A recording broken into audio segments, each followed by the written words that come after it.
Hello listeners, welcome to my channel. I'm Judy from Hong Kong.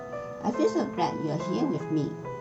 In 2014, I wrote a book named A Silent Strong Man to cherish the memories of my father, who passed away the previous year from a fatal illness.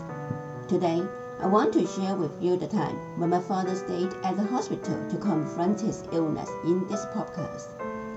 I will read every line of the whole real story to you with every podcast for several minutes. I hope you will find love, meaning, and message inside it. A Silent Strong Man, Chapter 2, Continued. Another full circle was completed. Father finally felt tired, but he appeared happy.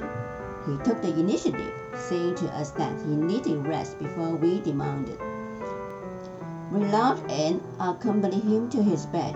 When he was lying down properly on the bed with one thick layer of blankets covering him from leg to feet, despite the sweltering weather, we four siblings went on the mahjong game. My father made a lot of endeavor in his recovery after surgery, hoping to restore his health to normal to stay with us.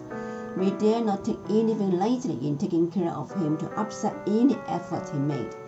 It might be that, in a way, we looked like we were taking care of a child sometimes. Praying was the only way when Father took a rest.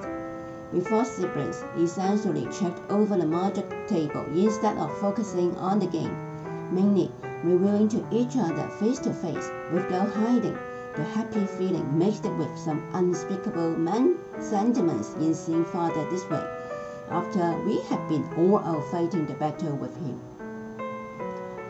The role love plays in life is so overwhelming that it is peremptory.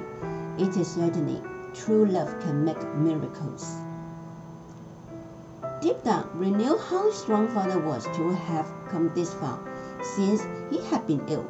To all intents and purposes, Father suffered from the illness long ago, probably 2 to 3 years ago. The reason he had not sought cures was that he concealed the illness from us, explaining later to us that he did not want us to worry. He alone suffered on one side, and on the other, he let Sam bring him to see a practitioner for another kind of remedy, a herbal cure. What Father did could be unwise, but his kindness in doing it was self-evident. Such was the kindness he bestowed upon us that made us love him more. More than clearly, the practitioner who cured Father was far from competent, causing Father's illness to deteriorate from bad to worse. Without earnestly diagnosing what Father had developed, the practitioner prescribed him herbs every time, saying it would heal the problems Father had and charging expensive costs. Not until days before the last Father's Day, when Father was hanging by a thread and lying in bed after being rushed to hospital, did the whole story get told.